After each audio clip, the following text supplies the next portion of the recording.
Welcome back to another video from my floor. And that's how it works. That's how you get the girl. Hey guys, it's Briley, and if you have never watched my videos before, hi, welcome. Or if you've forgotten who I am because I haven't posted a video in ever. I'm a college student at the University of Missouri and I read sometimes. I did a reading wrap-up video last year around this time, obviously, just to kind of, share what books I read, what books I really loved, what I would recommend for you to read this year if you haven't already. This year, I had a goal for myself to read 23 books in 2023, similar to how I read 22 books in 2022.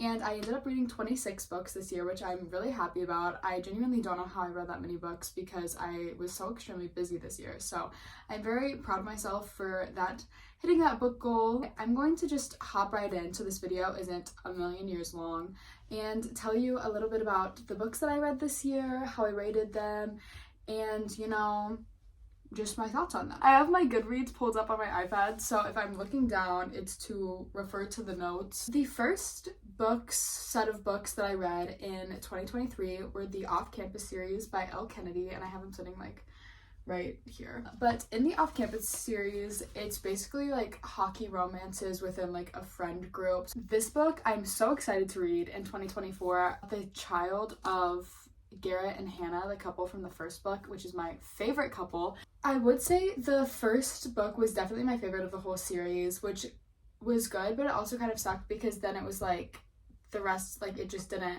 meet the same as Garrett and Hannah in the first book. I did rate the first book 5 stars, which I don't know if that's necessarily a 5-star book because, to be completely honest, I don't 100% remember it, so I don't know if that's accurate. And I enjoyed the series as a whole. I can't really speak on all of the books individually because you have to read them to find out yourself. In the middle of the series, waiting for the books to come in the mail or something, apparently, I have loose memory of this, I read The Mysterious Affair at Styles by Agatha Christie, and I've never read an Agatha Christie book before. I rated it 3 stars.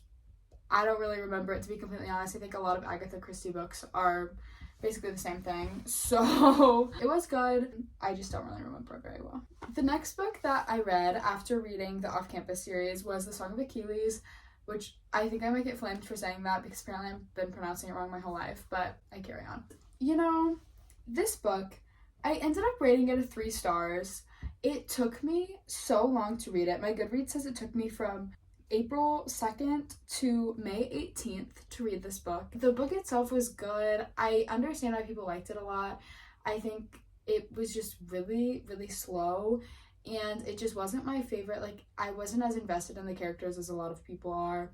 I think also how long it took me to read it probably affected that. But it was still a good book. I understand why a lot of people like it. It just, for me personally, was not my favorite. The next book that I read was The Playlist by Morgan Elizabeth, and I rated this book 4 stars. It was really, really good. I did enjoy it. It was especially good to read after reading The Song of Achilles just because it's a nice, fluffy romance. It also has hella T-Swift references, so if that's something that you're into, would recommend 100%. It was really cute. It was second chance romance, kind of, but also childhood best friends to lovers, super cute. Really liked it. The next book that I read was Every Summer After. I just grabbed this book to make sure that I can remember what it's about. It was really good. It made me think a lot of The Summer of Broken Rules, so if you've read that book before, you would probably like this one. It's very lake house, great to read in the summer. I gave it 3 stars, which I think is a solid rating for this. It was just a good, easy, quick summer read. The next book that I read was Happy Place by Emily Henry, and I know Emily Henry is really hit or miss. I feel like she's either you love her or you just aren't a big fan of her writing style. I love this book so much. Happy Place is my favorite Emily Henry book by far. I think it also had the fact to do with I read it at genuinely one of the most perfect times of my life. I read it in the summer on a train on my way to go see my college friends, and I think that was just perfect. If you know what this book's about, it kind of follows college friends years in advance, and it goes back and forth between the then and now of one of the couple's college friend group, and it's really interesting to just read. And I think it was almost more so literary fiction because it talked more about the college friend group as a whole than the romance plot in it, which genuinely I really liked. I think that was something that was different for me this year. Was I found myself gravitating towards less romance books, which you'll see later on. But I did really enjoy this book 5 stars, probably my favorite book of the year. Read this. The next book that I read took me quite a while to read as well, and that is The Invisible Life of Addie LaRue. I have had this on my TBR since probably 2020, 2021. I have been seeing it and I've been like, oh, I need to read that book. Have not gotten to it until this year. What I will say about this book is I get the appeal. It was just personally not my favorite. I think I rated it a 2 stars. Yet again, I didn't really care what happened to the characters. This was my disclaimer I should have put at the beginning of the video, but I'm gonna say it now. Take all of my reviews with a grain of salt. If I'm rating your favorite book in the entire world low ratings, art is subjective, writing is art, everything has an opinion. So if it's your favorite book, let it be your favorite book. Don't care, do not have a care what I have to say because it's your favorite book. Anyway, carrying on with my review. Just was not my favorite book, as I just said that. The next book that I read, was it the most well-written book? No. Was it the most plot-driven book? Also no. Was it something that just hit a little too close to home as a college-age girl? Yes, it did. And that book was called Call It What You Want. But you may have seen this book on TikTok. I know the author is very active on TikTok. This book was so just yeah, I get it. It basically followed a college situationship that lasted far too long, that lasted until after college, and they kept rekindling and separating, rekindling, and it was this push and pull battle, and it was some of the things were hard to read, and I see where they're coming from. It was just so I gave it a 4 stars. I did really enjoy it. I would recommend it. This book I really wanted to I really wanted to give it high ratings. I did give it a 3 stars. Funny You Should Ask by Alyssa Sussman. This book, it felt like it was almost going to give Evelyn Hugo, which if you don't know is one of my favorite books of all time, and it just wasn't quite there. It did follow a writer. It followed her interviewing this really famous actor, maybe this famous actor, something of the sort, falling out, and then they she has to interview him again, that sort of thing. I love a good famous normal person trope. I don't know if that's probably not the name of it, but you know what I mean. I did give it 3 stars. Would recommend. The next series of books I read, I want everyone to be very open-minded about my thoughts on these books. And they are the A Court of Thorns and Roses series by Sarah J. Maas. I have not read a fantasy book in a very long time. You'll have to read A Court of Silver Flames, I think is the last one. I think the 3rd one is my favorite so far. I am glad I read these because I feel like I'm more exposed to other books, and I am definitely looking to read some more fantasy books in 2024, so if you have any recommendations, please let me know. Also, if you want my ratings, I rated the first book a 3 stars, the second book 4 stars, the third book 4 stars, and then A Court of Frost and Starlight I rated 4 stars as well. In between those books, I read A Good Girl's Guide to Murder. This book I rated 4 stars. Low-key, I think it was also because I really needed a break from that series, and so I really wanted to read something fast-paced, ready to go, and I did enjoy it. I do like my murder mysteries, so I think that is a good quick read. I don't really have much more to say on that one. The next book that I read was Field Notes on Love, and I gave it 3 stars. I am 85% sure I've read this book before. Cute book. It was this never would happen in real life, but cute that it happened to you too. I did really enjoy it.